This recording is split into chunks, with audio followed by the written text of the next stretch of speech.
चलिए अब रुक करते हैं ठाणे का, जहां पर बागेश्वर धाम का बड़ा मंदिर बनाए जाने की तैयारी की जा रही है। ठाणे में आज बाबा बागेश्वर यानी धीरेन्द्र शास्त्री के मंदिर का भूमि पूजन होने वाला है। भूमि पूजन में शामिल हो सकते हैं धीरेन्द्र शास्त्री। मुंबई में धीरेन्द्र शास्त्री ने 3 दिनों तक अभी एक आयोजन किया, जिसकी खिलाफत कांग्रेस ने जबरदस्त तरीके से की। लेकिन ठाणे में आज बाबा बागेश्वर के एक मंदिर का भूमि पूजन हो सकता है, जिसमें धीरेन्द्र शास्त्री शामिल हो सकते हैं। सुजाता लाइव हमारे साथ मुंबई से इस वक्त जुड़ गई हैं। सुजाता, धीरेन्द्र शास्त्री बागेश्वर धाम के चलते मुंबई में या महाराष्ट्र में राजनीतिक तलवारें खिंच गई थी कांग्रेस और सरकार के बीच में, लेकिन अब उससे आगे बढ़कर ठाणे में मंदिर बनाए जाने की तैयारी है। यानी इस पूरे मसले को एक अलग स्तर पर ले जाने की कोशिश अब की जा रही है। बिल्कुल राजीव, देखिए 2 दिवसीय दौरा, लेकिन ये सिर्फ जो है एक दौरे तक सीमित नहीं रहा। अब धीरेन्द्र कृष्ण शास्त्री जो है उन्होंने ये कहा है कि अब मुंबई से सटे ठाणे में एक बागेश्वर धाम के मंदिर का निर्माण किया जाएगा और उसकी भूमि पूजन आज की जा सकती है। ऐसे में लाखों समर्थक वहां पर मौजूद रहने के आसार है। इसी के साथ धीरेन्द्र कृष्ण शास्त्री जो अपने 2 दिवसीय दौरे पर थे, वो भी आज यहाँ पर इस मंदिर के भूमि पूजन में जो है उसमें शामिल हो सकते हैं। लेकिन जैसा कि आपने बताया कि महाविकास अघाड़ी के बीच और सरकार के बीच जो है बहुत बड़ी जंग छिड़ी थी कि किस प्रकार से इस पूरे सभा को मुंबई में आयोजित ना करने दिया जाए, इसको जो है इस सभा को मीरा रोड के इलाके में आयोजित ना करने दिया जाए। लेकिन फिर भी इस कार्यक्रम का आयोजन किया गया, जिसके बारे में मेंशन कल धीरेन्द्र कृष्ण शास्त्री ने अपने सभा में भी किया, बताते हुए कि कई लोगों ने कई कोशिश की लेकिन फिर भी सभा हुआ और वैसे ही मंदिर भी बनेगा और मंदिर बनाकर रहेंगे। ऐसे में अब जब मंदिर का निर्माण शुरू हो गया है, वही दूसरी तरफ इसको लेकर जो है राजनीतिक गर्माहट और बढ़ती हुई नजर आ रही है, क्योंकि एक तरफ जहां सरकार इस पूरे मंदिर के निर्माण को लेकर जो है पॉजिटिव नजर आ रही है, वही दूसरी तरफ अब कांग्रेस के जो नेता है नाना पटोले, उन्होंने पहले भी एकनाथ शिंदे को पत्र लिखते हुए कहा था कि धीरेन्द्र शास्त्री को मुंबई में ना आने दिया जाए। उन्हें पाखंडी बताया गया था, कई सारी संस्थाओं द्वारा FIR भी दर्ज कराई गई थी। लेकिन अब जब आज मंदिर का भूमि पूजन किया जाता है, इसके बाद देखना होगा कि राजनीतिक माहौल किस तरीके से जो है वो टर्न लेता है, क्योंकि पहले ये सिर्फ 2 दिवसीय सभा के लिए था, लेकिन अब इस पर मंदिर बनाया जा रहा है थाने में। तो ऐसे में राजनीतिक गर्माहट और बढ़ सकती है, ये बिल्कुल सी जाहिर बात है।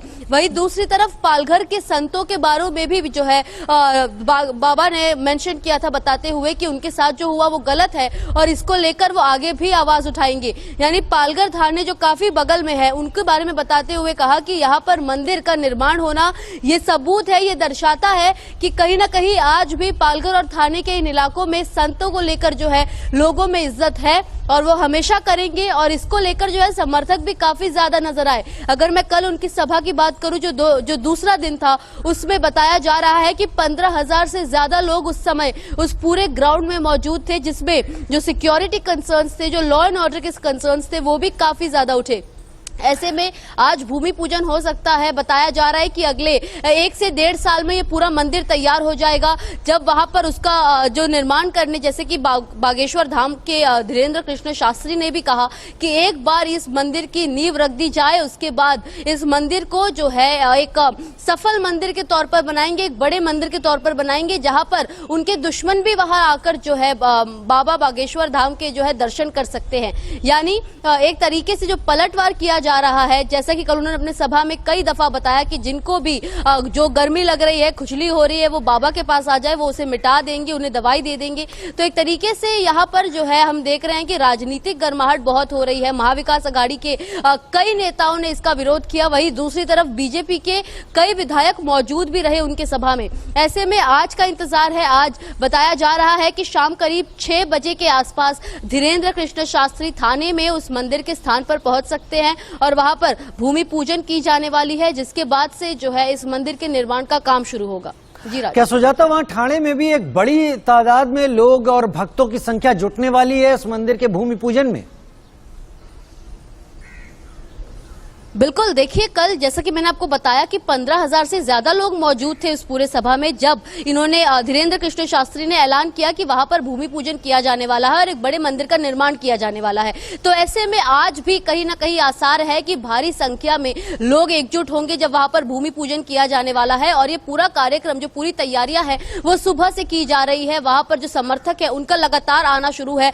भारी भीड़ है उनके इकट्ठा होने के भी जो आसार है वो बढ़ चुके हैं, जिस वजह से सिक्योरिटी जो है बढ़ा दी गई है। पुलिस कर्मियों को वहां पर तैनात कर दिया गया है और इसी के साथ वहां पर पूरे इलाके में जैमर लगा दिया गया है सुरक्षा के चलते। तो ऐसे में पूरा ध्यान दिया जा रहा है जो भी अपने दौरे पर है धीरेंद्र कृष्ण शास्त्री उसका ध्यान देने के लिए। और इसी के साथ जो है आज भी भारी संख्या में वहां पर जो उनके समर्थक है वो आ सकते हैं। और जिस उद्देश्य से धीरेंद्र कृष्ण शास्त्री निकले हैं कि भारत को एक जो है हिंदू राष्ट्र बनाना है, उसे घोषित करना है, इसको लेकर जो है वो सभी को ये संदेश देना चाह रहे हैं। और जैसा कि उन्होंने कल अपने सभा में कहा कि मुंबई जिसे माया नगरी कहा जाता है उसे अब माधव नगरी बनाना है। ऐसे में इसको लेकर भी जो है लोगों ने उनका समर्थन जताया और साथ ही उनको जो है उनके समर्थन को देखते हुए लग रहा है कि आज भी काफी ज्यादा लोग वहां पर जा सकते हैं, भूमि पूजन में शामिल हो सकते हैं। और न सिर्फ आम लोग उनके समर्थक बल्कि जो विधायक है, जो बड़े नेता है और साथ ही कई अलग अलग जगत के जो लोग हैं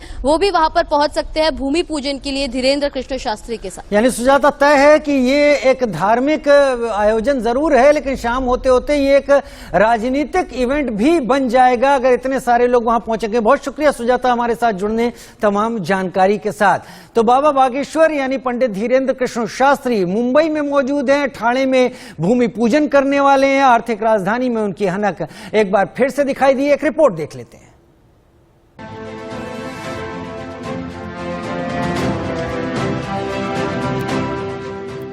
बाबा बागेश्वर धाम के पंडित धीरेंद्र कृष्ण शास्त्री की धमक और हनक एक बार फिर आर्थिक राजधानी मुंबई में सुनाई दी।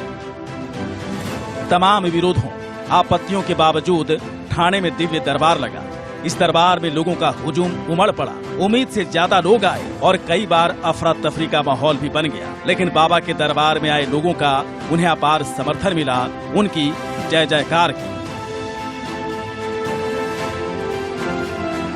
पंडित धीरेंद्र शास्त्री ने हर बार की तरह इस बार भी विरोधियों को जमकर खरी खोटी सुनाई। बाबा बागेश्वर ने कहा कि मुझे बहुत रोकने की कोशिश हुई, आज से हम भी मुंबई वाले हो गए, अब मुंबई आते रहेंगे, अभी एक हफ्ते तक मुंबई रहूंगा, उन लोगों की ठठरी बांध देंगे जो विरोधी हैं। उन्होंने कहा कि भारत को हिंदू राष्ट्र बनाकर ही रहूंगा, हर घर से एक बच्चा राम के लिए निकालो। धीरेंद्र शास्त्री ने हुंकार भरी कि पर्चा तो बहाना है, देश को राम का बनाना है। तो एक बहाना है, बालाजी की कृपा का सिद्धांत बताना तो एक बहाना है, भगवान होते या नहीं इसका अनुभव कराना तो एक बहाना है, असलियत में पूरे भारत को राम का बनाना है।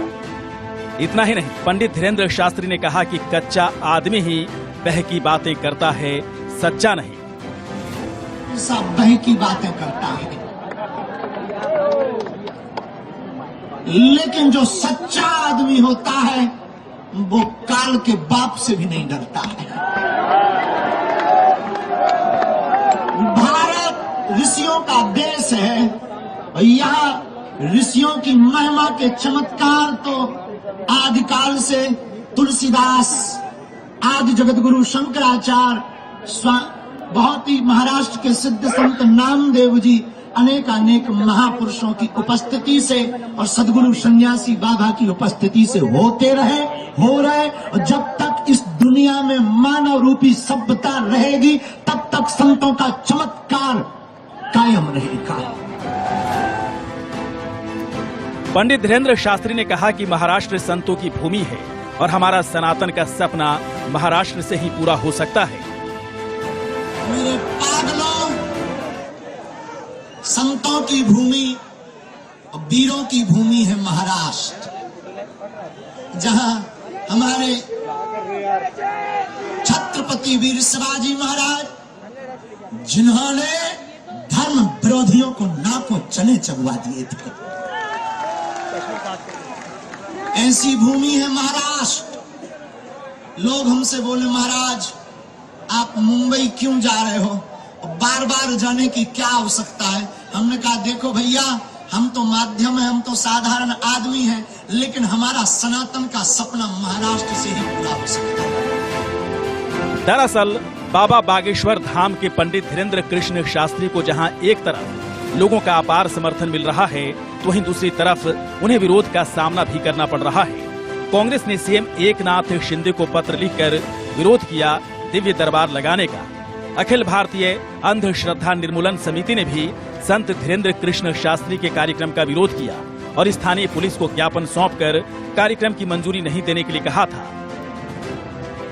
पुलिस ने कार्यक्रम की मंजूरी तो दी, लेकिन आयोजकों को नोटिस जारी कर ये सुनिश्चित करने के भी निर्देश दिए कि कार्यक्रम के दौरान किसी भी तरह की भड़काऊ टिप्पणी न हो। लेकिन पंडित धीरेन्द्र शास्त्री सनातन और राम की बात कहते रहे और विरोधियों पर निशाना साधते रहे।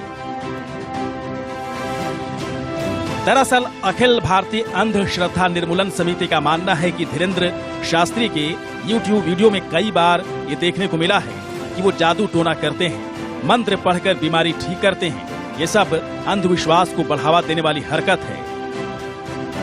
महाराष्ट्र में drugs and magic remedies act 2013 कानून लागू है।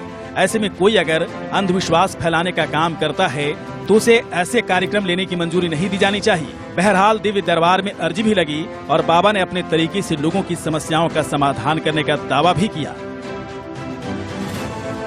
इससे पहले नागपुर में बाबा की कथा का आयोजन किया गया था। इस दौरान अंधश्रद्धा मूलन समिति के संस्थापक श्याम मानव ने बागेश्वर सरकार पर अंधविश्वास फैलाने का आरोप लगाया। श्याम मानव ने चुनौती दी कि अगर पंडित धीरेन्द्र शास्त्री अपने चमत्कार को मेरे सामने सही करके दिखाएं तो मैं उन्हें 30 लाख रुपए इनाम दूंगा। इस चुनौती के बाद बाबा नागपुर से वापस आ गए थे। हालांकि बाद में बाबा ने सफाई देते हुए कहा कि कथा 7 दिनों की थी, मैं भाग कर नहीं आया बल्कि कथा पूरी करके आया हूं।